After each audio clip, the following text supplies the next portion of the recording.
va redémarrer les conversations digitales. Ça fait de longues années. Et en deux mots, alors c'est quoi? Eh ben, c'est une discussion sympathique sur un sujet précis avec des invités et pour mettre en lumière, en fait, eh bien, les femmes et les hommes de Oui Madame.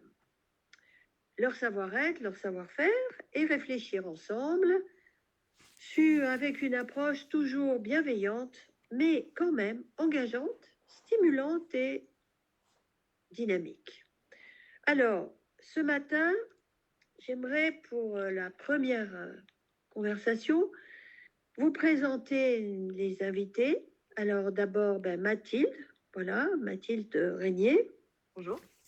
Alors en fait, Mathilde, si je devais vous résumer en deux mots, vous êtes vraiment une passionnée de la com depuis presque 40 ans, hein, même, voilà, peut-être pas tant autant quand même. Allez, 20 ans, 20 ans, 20 ans, vous êtes trop jeune, 20 ans, 20 ans. Sinon, vous auriez déjà vibroté. Voilà, bon, ça commence très mal tout ça. Alors, chère Mathilde, vous êtes cofondatrice de Woman Impact. Oui. Dirigeante associée d'éthique et vous nous confiez quand même aimer la com depuis bien, bien longtemps. Et vous, depuis quelques années, donc en fait, vous réfléchissez pour comment intégrer les femmes dans les COMEX et vous réfléchissez aussi, enfin, ça, vous en parlerez vous-même. Oui, très bien, merci beaucoup. Oui, c'est tout à fait ça.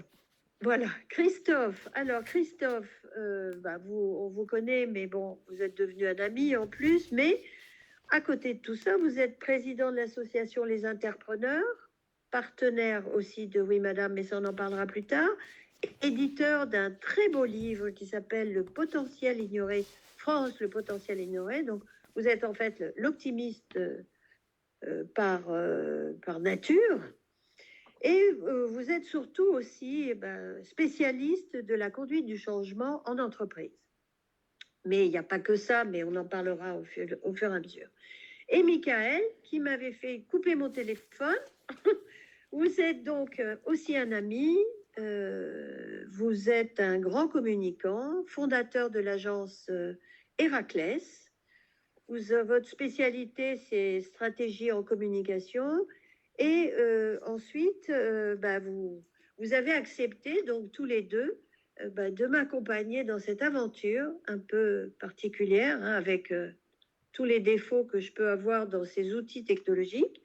Et alors donc, Mathilde, ma première question, les femmes, l'entreprise, le leadership, où en sommes-nous en fait dans tout ça? Alors, le leadership, c'est vrai que c'est une question qui est de plus en plus d'actualité. On va dire, pour remettre un petit peu les choses dans leur contexte, il y a eu quelques années un rapport McKinsey qui a dit que voilà, plus il y avait de femmes dans les instances dirigeantes et plus les entreprises étaient rentables. Suite à ça, il y a eu une loi qui s'appelle la loi Copé-Zimmermann où voilà, on devait atteindre un certain quota pour avoir les femmes dans leur conseil d'administration. Aujourd'hui, c'est la loi Rixin. On veut que les femmes soient présentes dans les instances dirigeantes de manière globale, donc COMEX, CODIR. Évidemment, tout ça, plus les femmes vont monter à des postes à responsabilité et plus l'aspect leadership se pose. Donc, c'est vrai qu'aujourd'hui, on compare le leadership des femmes à celui des hommes dans l'entreprise. Donc voilà, c'est un petit peu quand même le sujet d'actualité, alors dans ce contexte-là. D'accord, merci. Alors, vos premières réactions, Christophe, peut-être Christophe et ensuite Michael, c'est bien parce que vous voyez, on a l'égalité. Hein. Il y a 2 hommes, 2 femmes, voilà, on respecte. Hein. Très bien. Oui. Alors, Christophe, votre première réaction face à ça? Ma réaction, c'est le terme leader, c'est-à-dire qu'est-ce qu'on entend par ça. Donc, dans les sciences du management, alors ça fait toujours un peu peur, mais enfin, on oppose leader et manager. C'est lié au changement. En fait, le leader, c'est celui qui a l'idée du changement et qui réussit le changement. Et le manager, c'est celui qui exécute. Alors, on a bien entendu besoin des deux. Voilà. Et il y a généralement beaucoup moins de leaders que de managers. Donc ça, c'est un premier point. Donc c'est savoir qu'est-ce qu'on entend par ça. Parce qu'en fait, souvent, quand on parle d'égalité homme-femme, on parle poste de responsabilité. Et en fait, bizarrement, les postes de responsabilité, c'est pas des postes de leader. C'est-à-dire qu'un manager, c'est plutôt quelqu'un qui a donc un gars qui est élevé ou une femme qui est élevée, c'est plutôt quelqu'un qui exécute. Voilà. Donc il y a ce premier point qui est important.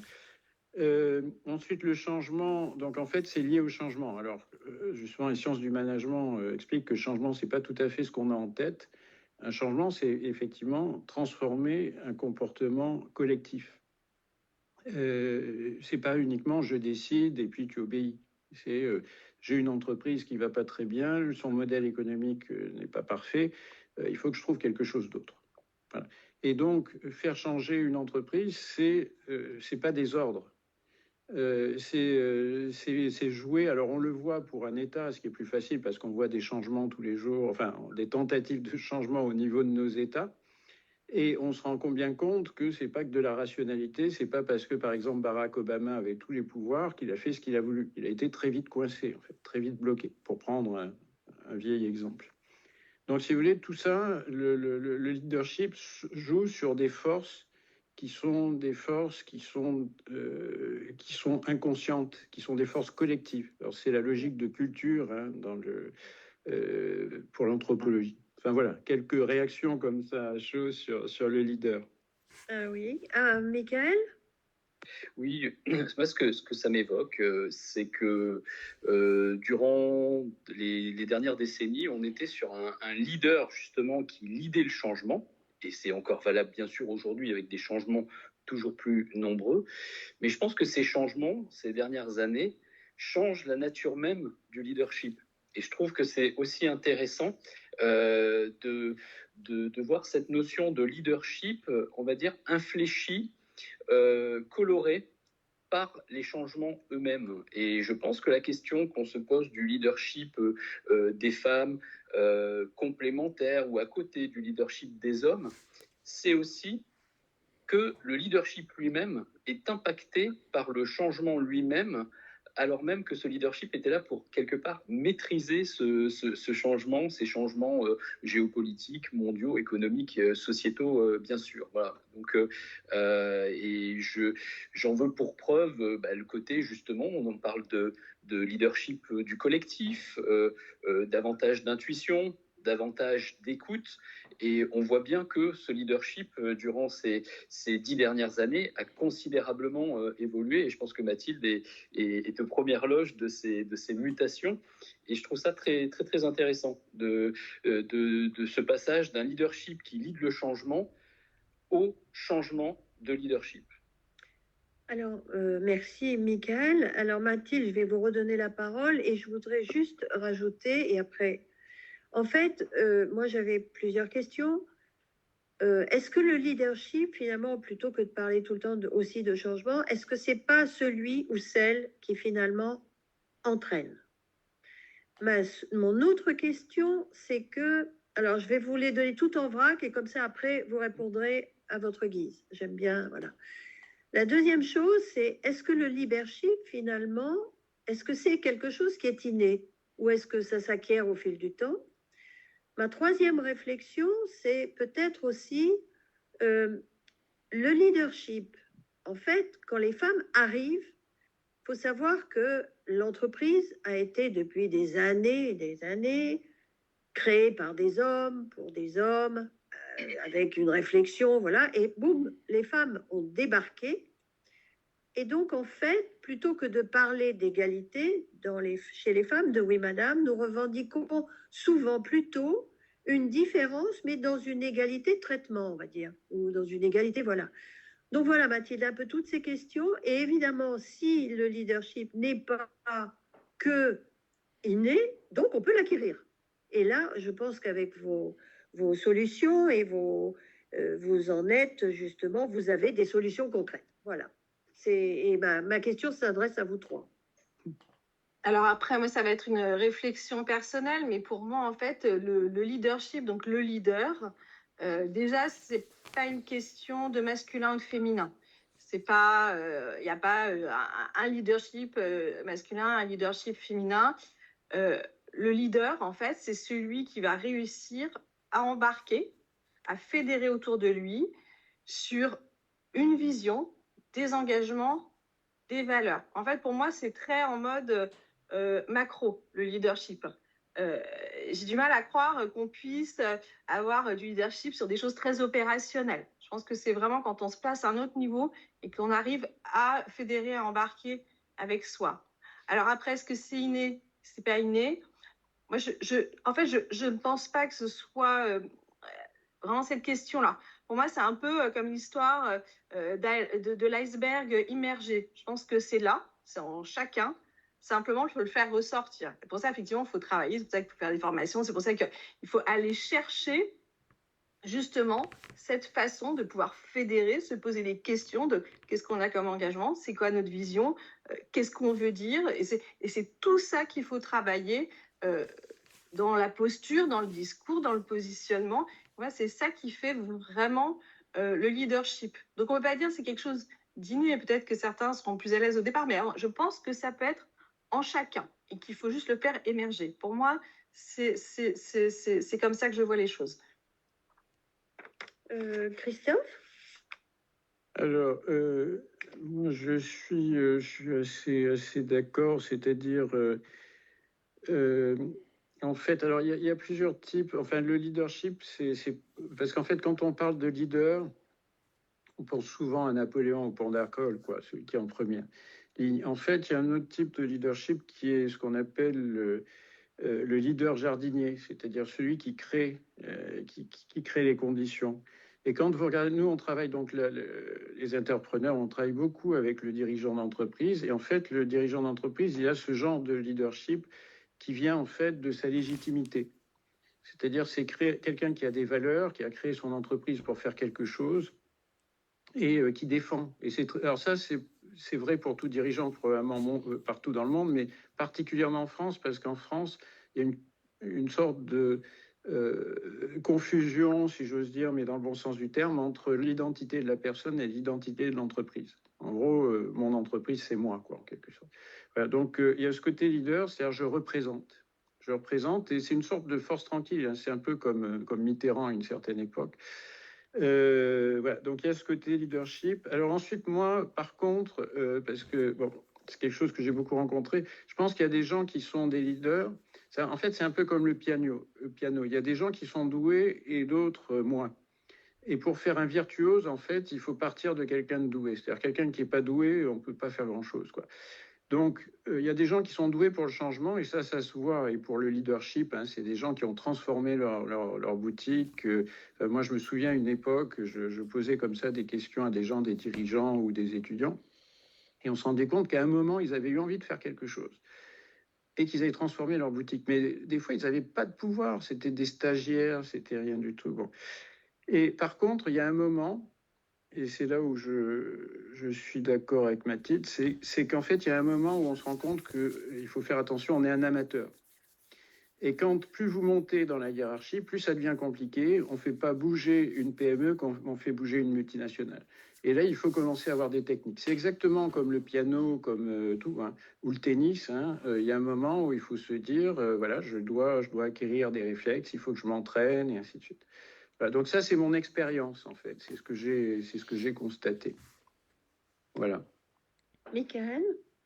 Oui, bah, je suis plutôt en accord avec tout ce qui vient d'être dit, et notamment avec cette idée que le leader, c'est celui qui sait fédérer autour de lui, autour de valeurs.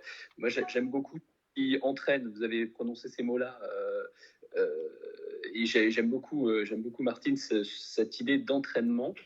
Et je pense qu'il y a l'entraînement par les idées, par la vision, et il y a aussi l'entraînement par l'exemplarité. Voilà, c'est-à-dire que je pense que là encore, il y a un changement. Je parlais de ce leadership qui était en train et en cours de changement.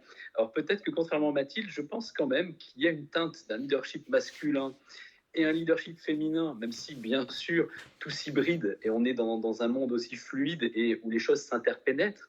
Mais je pense, je ne sais pas si vous avez déjà vu la série Mad Men, tout ça. Enfin voilà, ce monde de la pub, des mecs, des mâles alpha, voilà. ça dessine, même si on est dans les années 50, mais une vision d'un certain leadership qui a eu le coup. Voilà. Et on voit dans cette même série la prise de pouvoir et la montée en puissance des femmes dans le monde de l'entreprise et notamment des agences de publicité à New York. Et je pense quand même que dans les années 70, 80, 90, même, voilà, on est en 2025 aujourd'hui, le combat est loin d'être gagné dans cette égalité-là, cette complémentarité. Mais je pense que les femmes, quand même, ont beaucoup, beaucoup infléchi et contribué et permis à cette notion de leadership, de leader, d'être redéfinie et d'être aussi infléchie et d'être teintée, colorée voilà, de qualités qui sont aussi féminines. Et c'est pas de faire de la théorie du genre, mais voilà, des notions d'écoute, d'intuition, de prendre plus appui sur des équipes versus la vision du leader seul dans sa tour d'ivoire qui est porteur d'une vision. Voilà.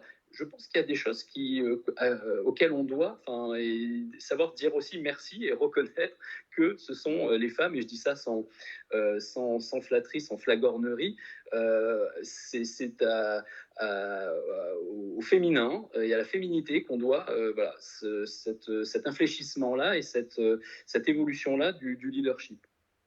Oui, du coup, je me permets de rebondir aussi. C'est vrai que le leadership a évolué et est en train d'évoluer. C'est vrai qu'il y avait ce côté très masculin. Et justement, aujourd'hui, dans le leadership, en tout cas des femmes, et je pense que les hommes, ils doivent aussi retrouver peut-être une nouvelle forme de leadership. Les femmes, il faut vraiment à tout prix éviter l'effet caméléon. Donc moi, c'est vrai justement, quand j'accompagne des femmes, je leur dis vraiment, c'est l'authenticité, votre singularité. C'est comme ça que vous allez trouver votre propre leadership. Parce que le côté où on se met dans le costume de l'homme en se disant ça va me donner du leadership, ça ne fonctionne pas. Donc c'est vrai qu'il y a plusieurs vraiment, il faut trouver son propre style de leadership. Alors, c'est tellement riche il faudrait une conversation qui dure beaucoup. Alors, Mathilde, Michael et Christophe, si nous sommes là aujourd'hui tous les quatre, c'est aussi donc pour parler dans les grandes entreprises de ce fameux désir des femmes aussi de monter dans ces fameux COMEX, conseils d'administration, bon, qui n'est pas forcément le monde de Oui Madame, hein, puisque le monde de Oui Madame, c'est plus l'entrepreneuriat, bon, c'est des ponts. Mais là, aujourd'hui, nous avons voulu, avec vous, chère Mathilde, comprendre un peu et faire un diagnostic de où en sommes-nous. Si je devais résumer avec le peu de compétences que j'ai, parce que ce n'est pas mon quotidien, mais nous avons vécu, donc il y a quelques années, des lois ont été faites, la loi, pour ne pas la citer, la loi Zimmermann, pour justement obliger dans ces institutions et dans ces instances de faire monter des femmes. Alors, j'aime pas le mot quota, mais il faut quand même l'utiliser, et il existe, hein. Et je me souviens à l'époque, c'était, voilà, aujourd'hui, des femmes compétentes auraient pu monter sans forcément cette loi.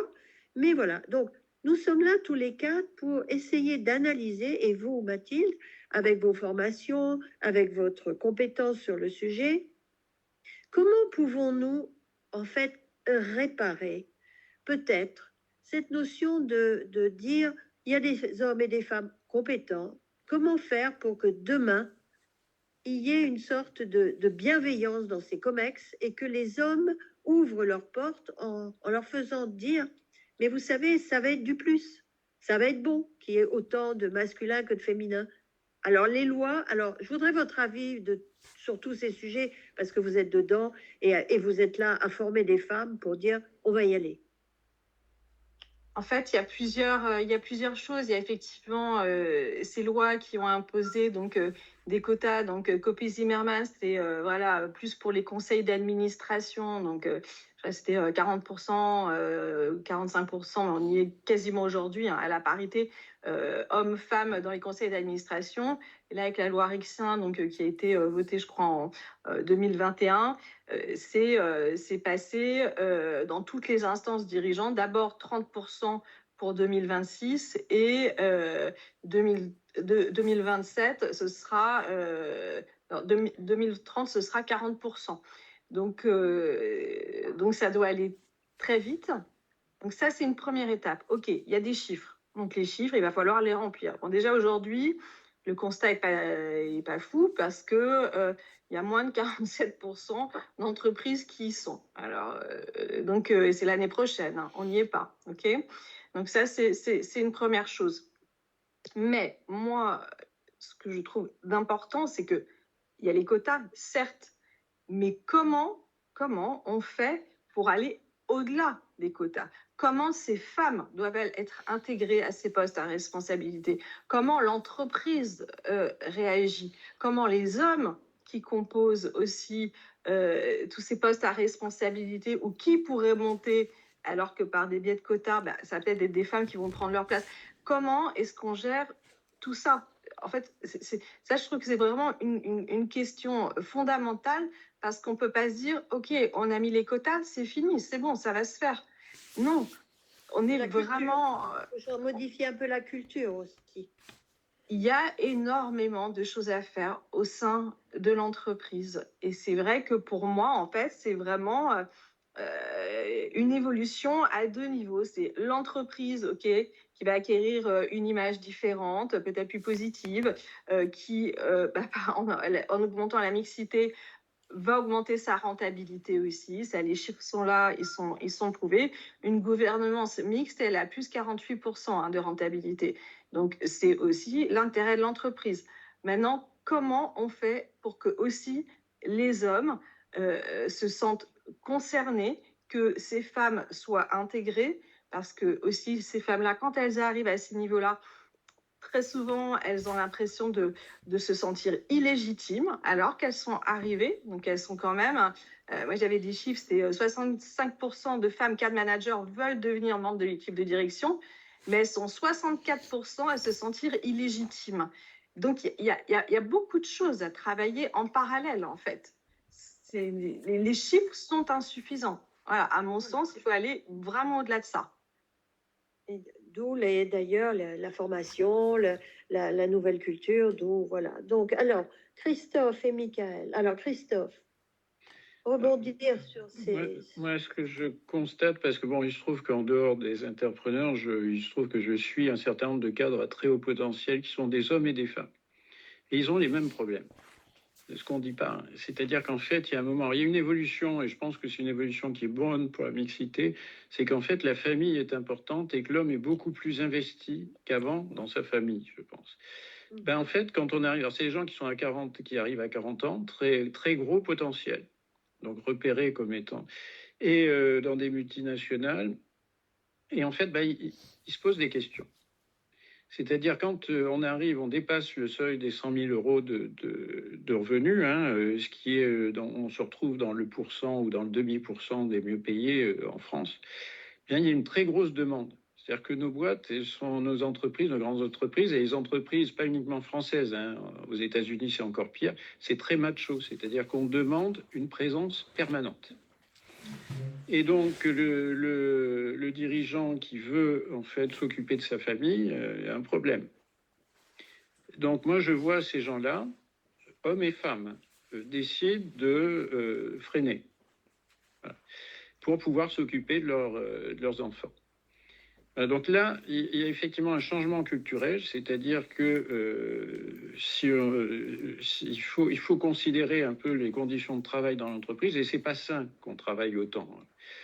Donc, enfin, c'est surtout, on ne travaille pas autant, on fait une présence, il y a une présence colossale. Donc voilà, moi c'est surtout ça ce qui me frappe, c'est-à-dire qu'en fait, aujourd'hui, et je pourrais parler de moi parce que ça m'est arrivé, quand j'étais tout jeune, j'étais dans quelque chose qui est devenu une boîte du CAC 40, qui est notre seule start-up qui a réussi, et en fait j'avais un bureau qui était en face de celui du PDG. Et en fait, je voyais les gens qui rentraient, qui sortaient, et ainsi de suite, et je me suis dit, jamais ça, je serai jamais. Et en fait, moi, je m'occupais de la stratégie, et j'étais en gros son quart d'heure de vent frais, quoi. J'arrivais en lui disant, écoute, j'ai tel sujet, il me disait, bon, tac, je te donne 1 heure. Et on faisait le monde tous les deux.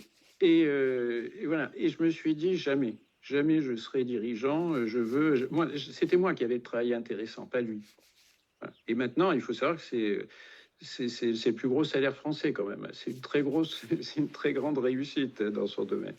Donc voilà, donc moi c'est mon point, c'est-à-dire si on veut vraiment arriver à avoir à mon avis, des entreprises où il y a un minimum d'équilibre et des gens, si j'ose dire ça, hein, à la tête des entreprises, il faut voir ça, il faut avoir une vie équilibrée, et il faut que l'entreprise permette cette vie équilibrée. Enfin bon, voilà. Bah, moi, je suis plutôt, enfin, j'ai beaucoup aimé les chiffres donnés par Mathilde. Alors, on peut voir le verre à moitié vide sur le chemin qu'il reste à parcourir. Et en même temps, bah, je suis d'un naturel optimiste, comme nous tous autour de cet écran. Et j'aime ce côté lead the change, en fait. Et lead the change, c'était, quand j'étais chez Publicis, c'était la baseline que, en planeur stratégique, avant d'être directeur général sur le compte Carrefour, j'avais élaboré. C'était ça, c'est-à-dire que soit on est victime du changement et en fait le changement nous éteint et nous fait mettre la clé sous la porte, soit on a cette attitude de leader le changement. Et là, c'est bien face à ça qu'on est. On est face à un changement qu'on doit leader, à savoir comment faire intégrer plus de femmes pour justement coller à la législation. Parce qu'aujourd'hui, j'ai retenu le chiffre donné par Mathilde, seulement 47% des entreprises ont réalisé l'objectif qui va s'imposer à elles, ces entreprises, de 30% en 2026 et de 40% en 2030. Et c'est là où je pense que la communication, nous sommes pour la plupart autour de cet écran des experts en communication, bah, c'est un terrain de jeu formidable pour nous communicants parce qu'il y a vraiment un travail sur deux piliers à faire, un travail d'évangélisation auprès des entreprises, parce que je pense qu'on a beau être informé, surinformé, je pense que l'information n'est pas encore passée sur cette injonction, si tant est que certaines entreprises se disent « Oh, ça va, on a encore le temps, on a toujours le temps », enfin voilà. Mais je pense qu'il y a un travail d'information et d'évangélisation à faire. Et on en parlait aussi, je crois, avec Mathilde, sur des séminaires que Mathilde organise pour justement évangéliser, informer ces entreprises, parce que je crois toujours, moi, je ne crois pas au bâton. Je pense que le côté carotte, et là aussi les exemples donnés par Mathilde, à savoir les entreprises qui ont intégré, comme la loi l'exige et va l'exiger de plus en plus dans les quelques années qui viennent, et ben, d'intégrer plus de femmes dans les COMEX, se voient gratifiées d'une rentabilité de plus 40%, de 48%, pardon, donc près de 50%, ce qui est gigantesque.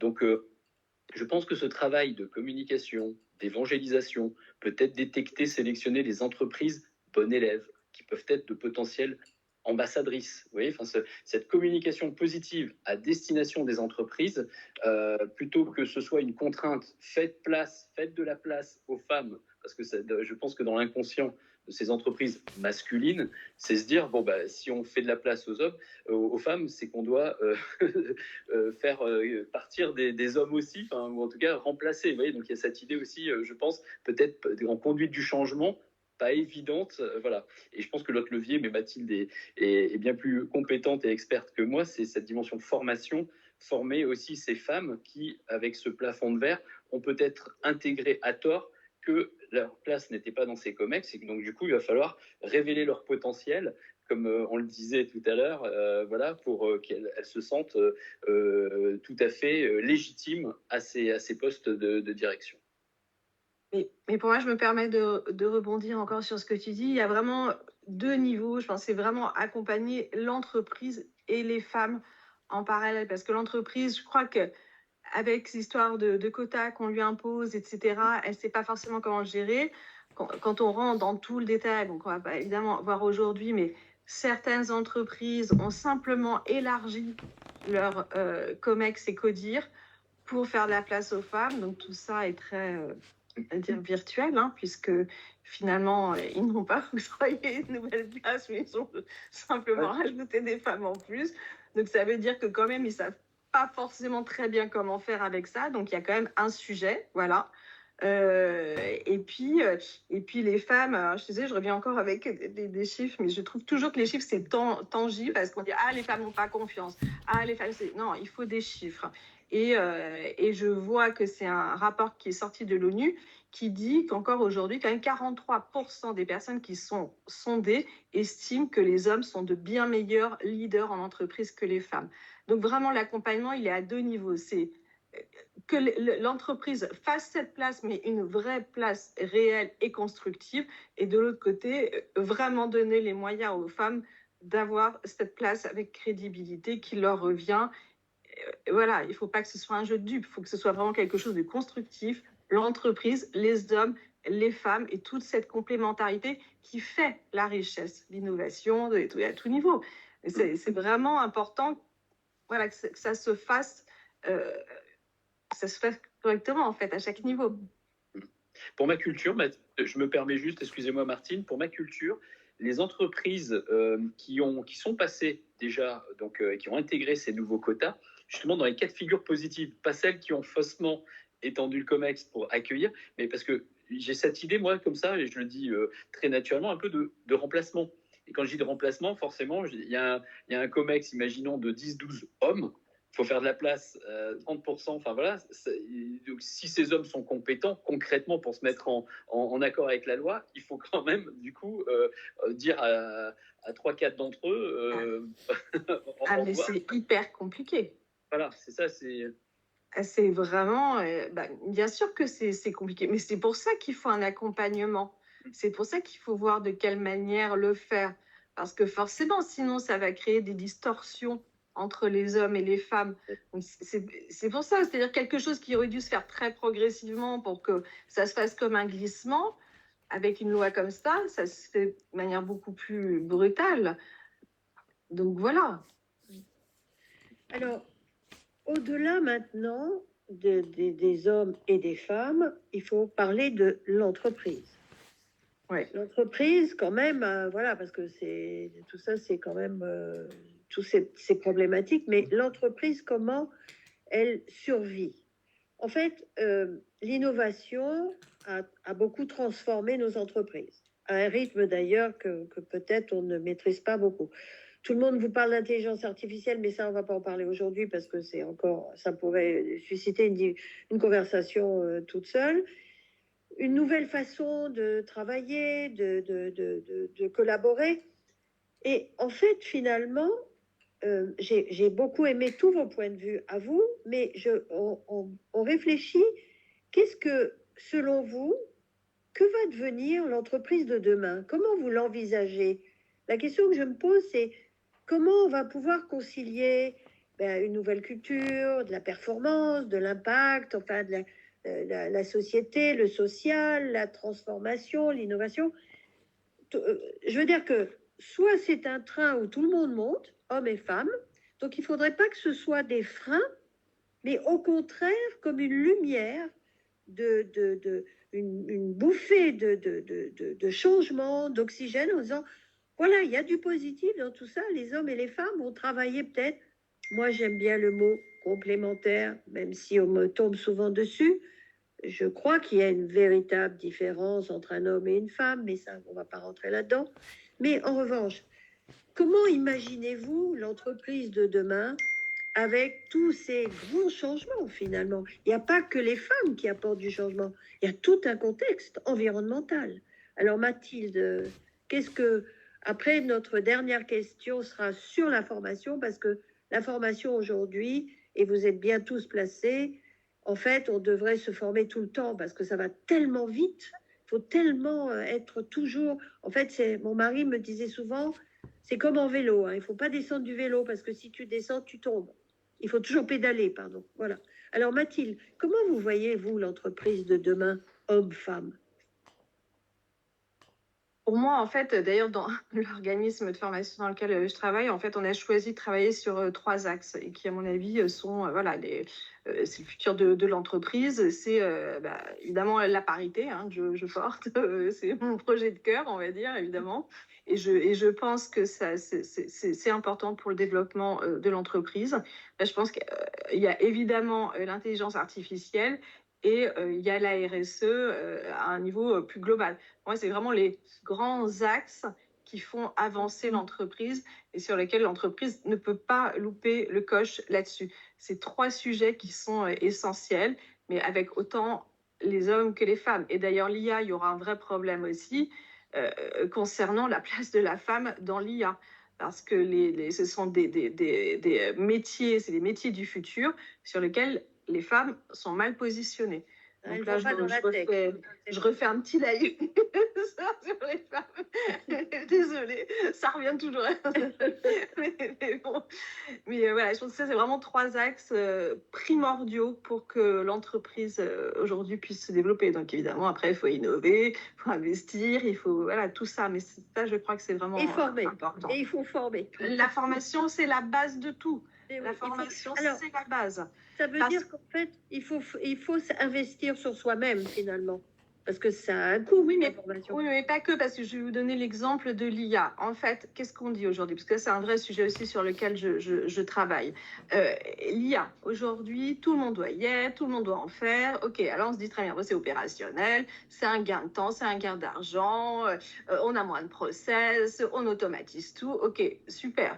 Alors, voilà, encore des pourcentages, je suis désolée, j'ai la tête farcie de pourcentage, mais 34% des salariés en France sont vraiment stressés avec toutes ces histoires d'IA et ne se sentent pas capables de l'utiliser. Et en réalité, ils ne sont pas vraiment formés.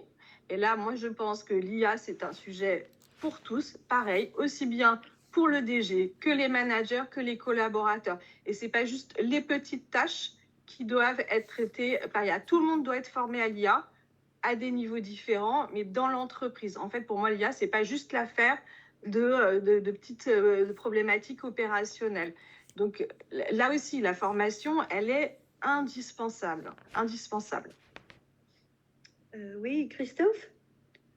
Alors, moi, ce que je vois, mais alors là, c'est effectivement la prospective, c'est pas mon fort, hein. Mais je vois quand même des nouvelles aspirations. Alors, mine de rien, ça pourrait être favorable aux femmes, parce qu'en fait, c'est un peu ce que je disais tout à l'heure sur la famille. C'est-à-dire qu'on voit de plus en plus se constituer. Enfin, les gens, par exemple, n'ont pas envie, enfin ceux qu'on rencontre, nous, mais n'ont pas envie d'être dans des grandes structures, quoi. Ils n'ont pas envie de diriger non plus. Donc typiquement, on rencontre des entrepreneurs, hein, beaucoup d'entrepreneurs qui disent bah, moi, si je grossis, je vais m'associer. C'est-à-dire que je veux pas de salariés, je veux des associés, ce qui pose des problèmes. Mais ce qu'on voit surtout, on voit se constituer des écosystèmes. Alors je suis désolé du terme, hein, mais des écosystèmes de partenariat ad hoc, en fait. Donc on joue beaucoup plus effectivement sur les compétences. On assemble des compétences. Donc c'est la question qu'on peut se poser. Il faut savoir que ce type d'écosystème, bon, le terme effroyable, hein, c'est l'open innovation. Donc ce type de consortium qui se fait sur un projet, c'est extrêmement puissant. C'est-à-dire qu'en fait, au coup par coup, on va aller chercher telle et telle compétence pour proposer ensemble quelque chose qui n'existait pas jusque-là. Et c'est quelque part, c'est quand même des assemblages d'ego, tout ça, EGAUX. Et voilà, donc il y a peut-être quelque chose comme ça, une société qui est en train de se recomposer, peut-être avec moins de grandes organisations, peut-être avec des dispositifs qui reposent beaucoup plus sur les particularités des uns et des autres.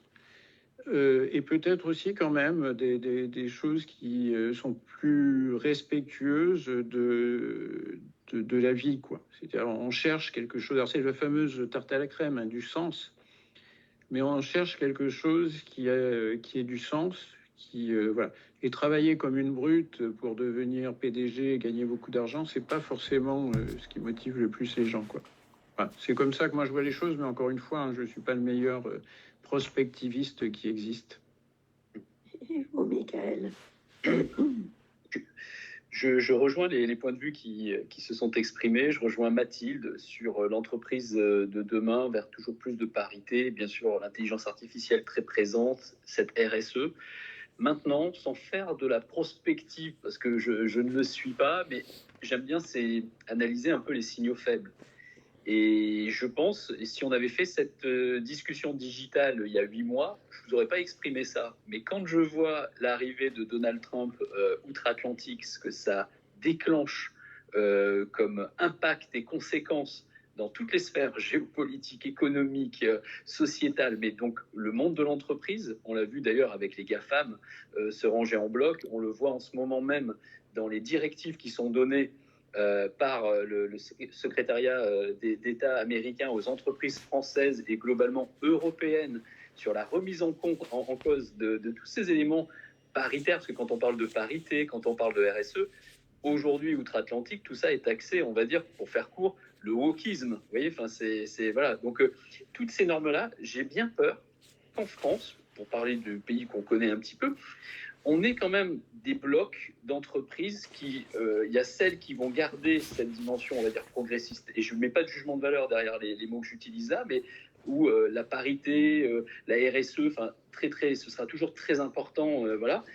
Et il y a d'autres entreprises qui, fort de ce qui est en train de se passer à l'échelle du monde avec les autocraties et les autocrates au pouvoir, vont faire, et on le voit dans certains médias en France aussi déjà, enfin voilà, il va y avoir un peu une confrontation de modèles d'entreprise, voilà, et je dis ça je suis obligé d'être affirmatif, mais en même temps, voilà, j'ai pas la preuve de ce que j'avance là, mais c'est plus un ressenti, une intuition, où on va assister à des entreprises qui sont dans le progrès et qui avancent vers ce qu'on se dit là, et d'autres qui vont faire marche arrière parce qu'elles vont se sentir autorisées à faire marche arrière ou à faire du statu quo, parce que ce seront juste des points de vue qui s'expriment, et au nom de la compétitivité, parce que c'est déjà un petit peu le petit son de cloche qu'on entend, c'est que si toutes ces entreprises aux États-Unis, en Russie, en Chine ne sont pas contraintes aux mêmes règles, aux mêmes lois, et que si nous, on est à marche forcée de point de vue européen vers ces critères-là, voilà, on va assister, je pense, à une confrontation de modèles d'entreprise. À titre personnel, j'aspire et j'appelle de mes voeux ce modèle paritaire, RSE, voilà, et que l'Europe fasse bloc pour incarner un autre modèle.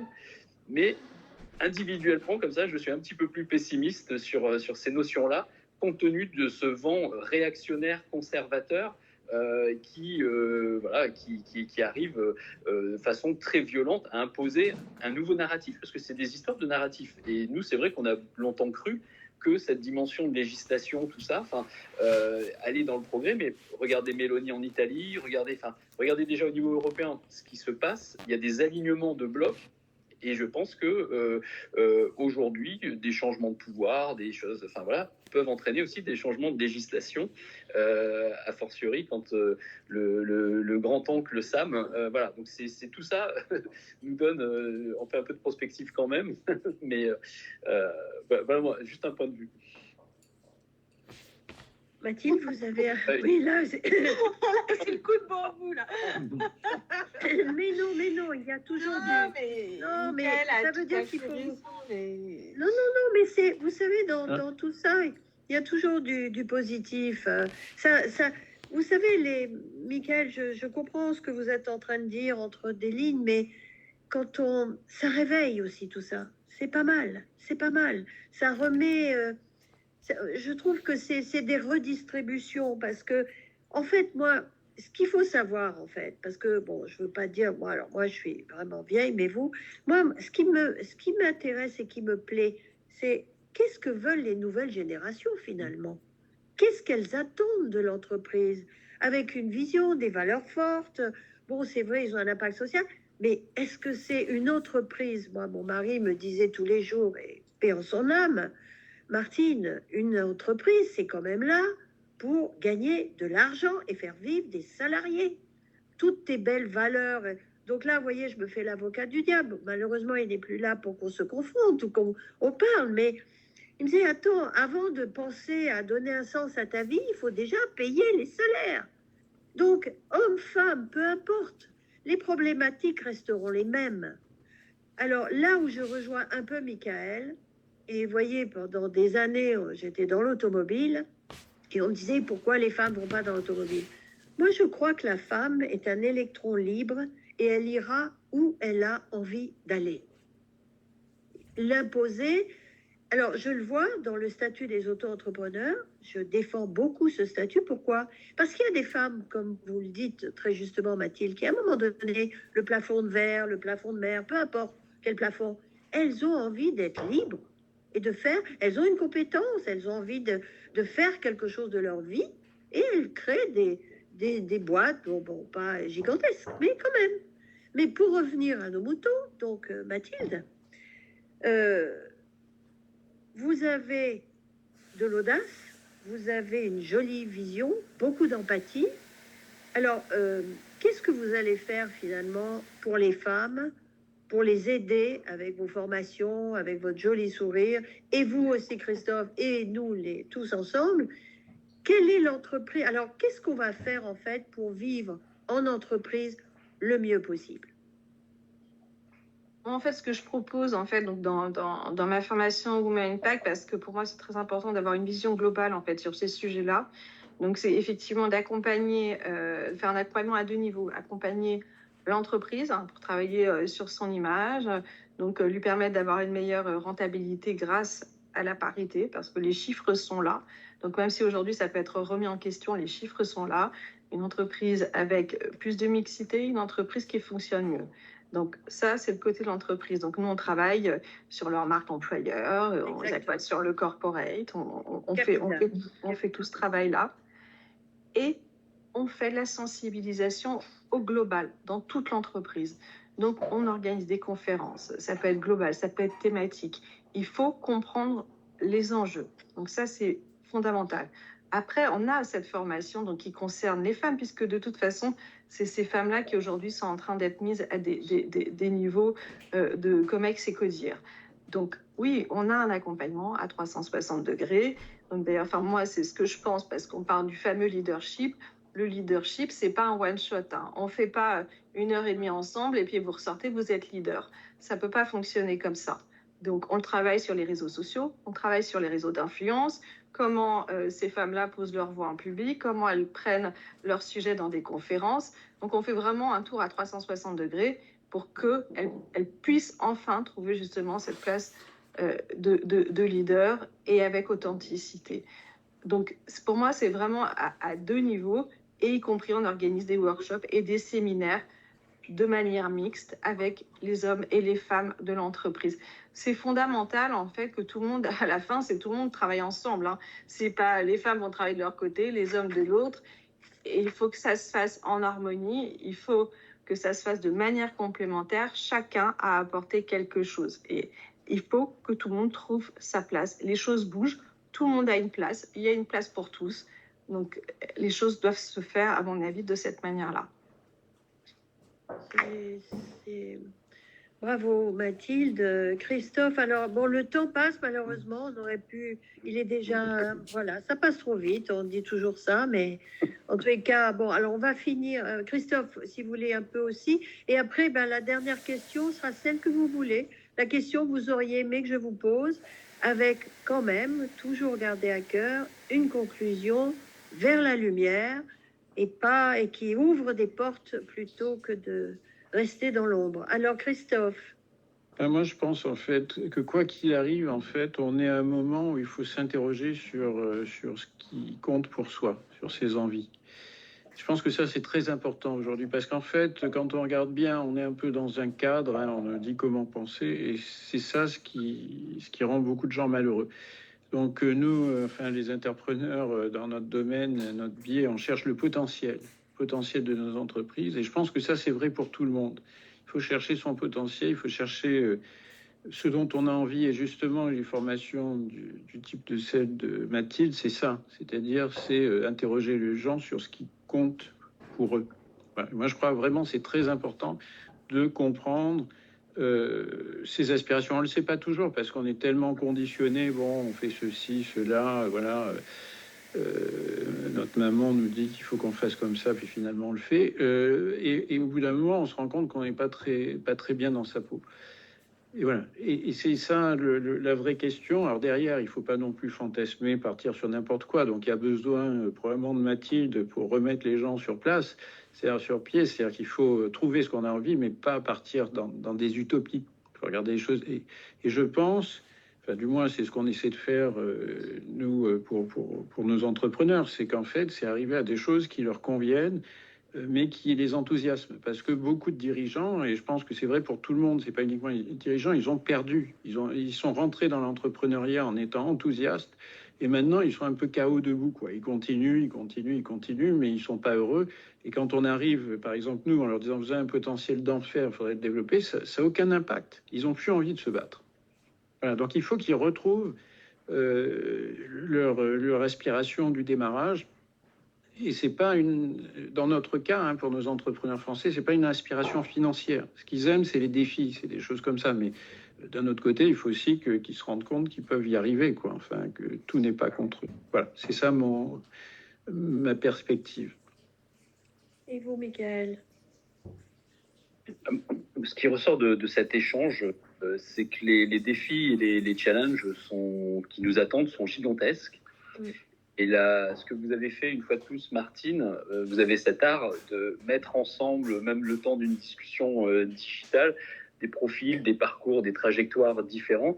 Et ce que ça dit, c'est que face à ces défis et ces challenges, il y a un besoin de s'organiser, de s'allier, de fédérer des personnes, des personnalités qui viennent d'univers et qui ont des expériences différentes. Voilà, moi, c'est ce que je retiens, en tout cas, de cet échange. Et l'autre chose que je retiens, c'est que dans un monde où le changement est érigé en maître, le besoin de communiquer, d'évangéliser. Mathilde nous l'a dit, on voit bien, même d'ailleurs pour prendre les bonnes décisions aussi, combien les chiffres sont importants, parce qu'ils posent un cadre, ils ont ce rationnel, cette objectivité-là, même si on sait qu'on peut dire qu'on fait dire ce qu'on veut aux chiffres, mais ils ont une réalité, ils sont bel et bien là. Et à partir de là, je trouve que ça permet d'élaborer des stratégies de communication et d'évangélisation pour tenter, en tout cas, d'infléchir et de faire changer les choses dans le bon sens, et surtout de créer un entraînement pour changer, voilà, que ce ne soit pas un changement subi, mais un changement souhaitable, un changement voulu, un changement positif. Voilà, on le dit là, c'est parce que aussi je pense qu'on est des communicants, mais c'est comment ce qui peut apparaître comme une contrainte, on l'a vu, un COMEX, voilà, il y a 12 hommes, enfin voilà, donc c'est forcément vécu et perçu comme une contrainte. Comment on en fait une opportunité ou un plus, une communication positive pour l'entreprise d'aller vers ces quotas qui sont forcément et fortement subis et perçus comme une contrainte. Voilà. Mathilde, vous avez... Alors, est-ce que... Bon, j'ai horreur de ce mot conclure, parce qu'il n'y a jamais de fin, en fait. Voilà, mais il y a une chose qui est peut-être... comment dire? Je crois que le peuple français, les entrepreneurs ont tous, comme dirait Christophe, du potentiel. Après, seul, alors je ne vais pas prendre cette phrase qu'on ressent tout le temps, je ne sais plus laquelle d'ailleurs, mais enfin bref, je suis en train de me dire la vraie richesse, en fait, la vraie force que nous pouvons avoir, c'est de nous regrouper. Peut-être que ce chemin français, très individualiste, bon, je reviens encore sur mon mari, mais souvent Jacob me disait, tu vois, avant, les gens, ils étaient fiers, ils aimaient travailler pour une boîte. Aujourd'hui, ce qui a changé, c'est que les gens veulent travailler d'abord pour eux. Ils veulent d'abord être, pas heureux, peut-être heureux même, comme disait Christophe, mais un sens, enfin tout ça, cette nouvelle génération, puisqu'il faut penser à l'avenir et à réparer les erreurs. Il faut que l'erreur passée, c'est pas grave d'avoir des échecs, tout ça, mais il faut rebondir sur ça. Et donc, de créer un futur pour nos enfants où entreprendre est quelque chose de merveilleux. Et je crois que ça se mine. C'est comme un petit poussé. On est en train de mettre... voilà. Et je crois, pour quand même mettre de la lumière sur les femmes, je crois que ce côté féminin, justement, n'ayons pas peur des mots, amène un regard différent, et ça ne peut être que bon. Voilà, donc ça, voilà. Et après, Mathilde, vous pourrez conclure, Christophe, Michael, et j'espère que ces conversations, nous nous retrouverons dans quelques semaines pour en refaire une autre en disant, voilà nos avancées. Vous, Mathilde, vous direz, ben voilà, Michael. Ce qu'il faut, c'est ne pas faire un coup d'épée et plus rien. On a souvent tendance à ça, d'ailleurs, dans la continuité. Les choses se font dans la continuité, la persévérance et la gentillesse. Mathilde?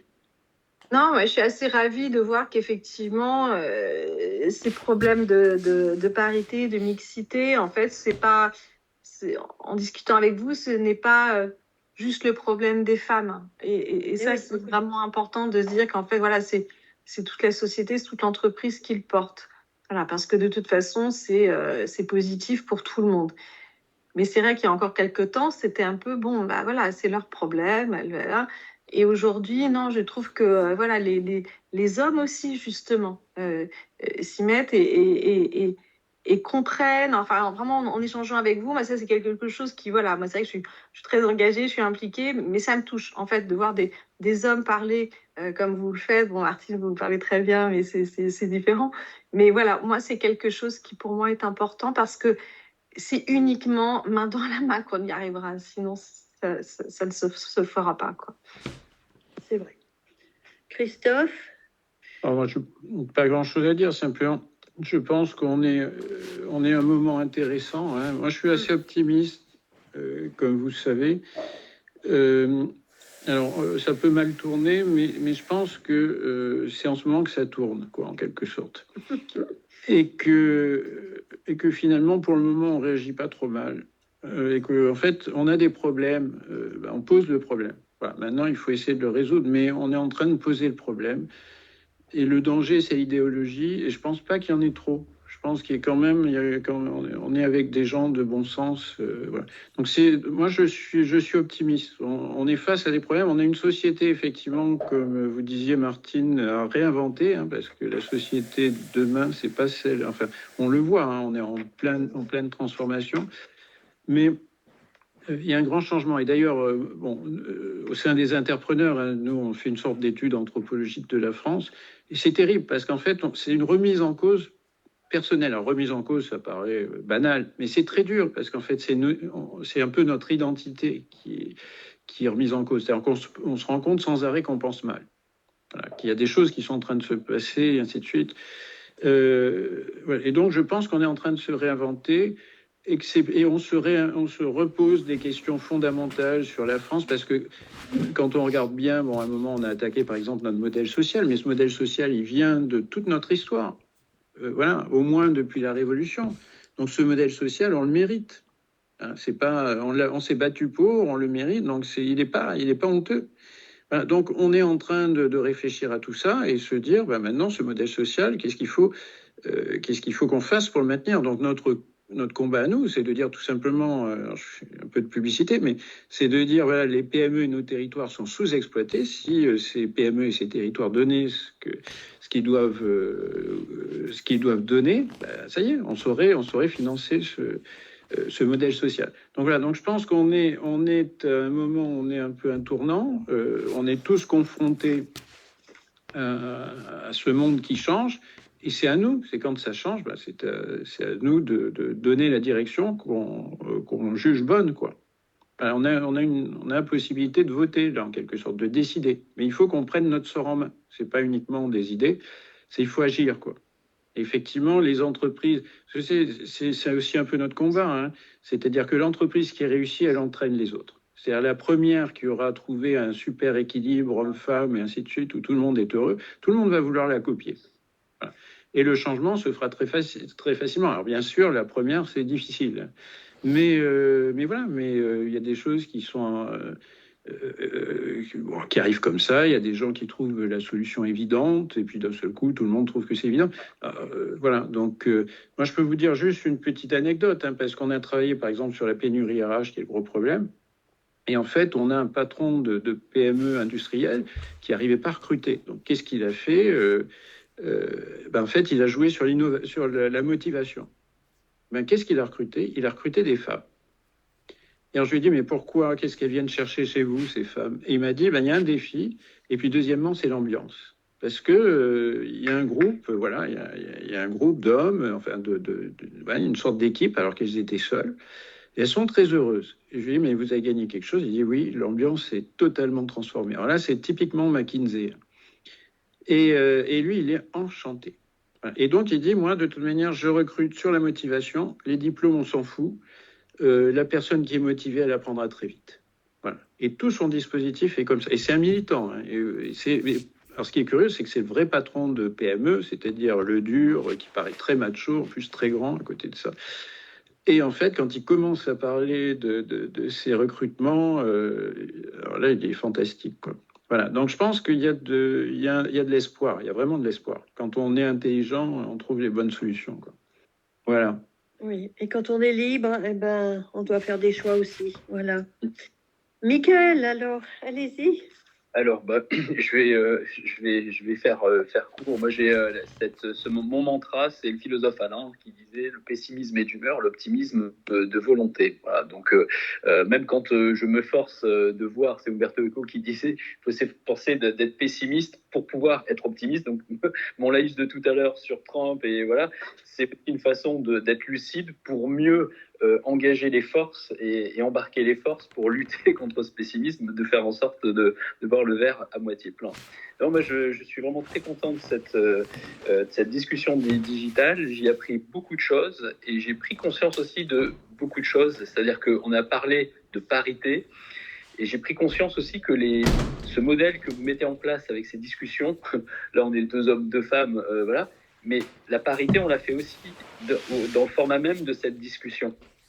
Et souvent, on se sent, nous, les hommes, pour parler de ce que je connais, un peu mis au banc des accusés, pointés du doigt, on fait tout mal, on doit se déconstruire, on doit faire la place aux... Enfin voilà. Et en fait, j'ai pris conscience à l'occasion de cette discussion que dès qu'on est dans l'échange pour essayer de trouver des solutions ensemble, et ça rejoint mon diagnostic de tout à l'heure de besoin de s'organiser, de s'allier, de se fédérer, mais de se fédérer au-delà d'un camp contre l'autre. Voilà. Et je pense que dès qu'on fait circuler une parole entre les hommes et les femmes pour dessiner un chemin, une route pour y parvenir, en fait, je suis mécaniquement et naturellement et de façon évidente optimiste parce que on y arrive très, très facilement. Voilà. Et je pense que cette parité, ce combat-là et même cette évangélisation-là, je pense qu'il faudrait davantage donner la parole aux hommes dans les entreprises qui ont fait la place aux femmes et qui en sont ravis et qui n'y voient que du positif, parce que je pense qu'ils seraient les meilleurs ambassadeurs de cette stratégie de changement. Vous voyez, c'est parce que souvent, on est dans les oppositions au nom d'une sororité que je célèbre, hein, je la critique pas, mais souvent, c'est des groupes de femmes ou des voilà et ça se fait forcément un peu mécaniquement, en tout cas c'est perçu comme tel par les hommes contre les hommes, alors que si on leur demande un peu à eux positivement de s'exprimer, je pense que les barrières tombent et ça pourrait être un levier, une semence, un germe pour tenter d'évangéliser les entreprises un peu encore trop masculines. Voilà. En tout cas, merci. Je vais dire juste 2-3 mots et après, Mathilde, c'est vous qui conclurez. Bon, ce qui est sympa, c'est que plus que les conseils, moi j'aime bien les exemples. Donc ça, déjà. Ensuite, on est riche de ce qu'on est capable de transmettre. Donc ça, déjà, c'est pas mal non plus. Et on motive que celui qui a quand même envie d'être motivé. Mais on peut essayer de l'éveiller sur ces sujets.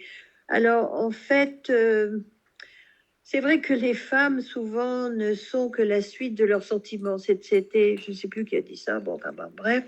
Mais je suis ravie aussi, et je vous dis un grand merci, parce que vous avez passé du temps, Christophe, Michael, Mathilde, et j'espère surtout que nous allons, que le succès, en fait, ce sera surtout l'échec de l'échec, et qu'il n'y a pas d'échec, on avance vers la lumière, et je crois qu'avec de la bonne volonté, on y arrivera. Alors Mathilde, je vous laisse les mots de la conclusion. Les mots de la conclusion, je pense qu'on a un peu fait le tour. Voilà, donc c'est vrai que moi, je suis aussi profondément optimiste.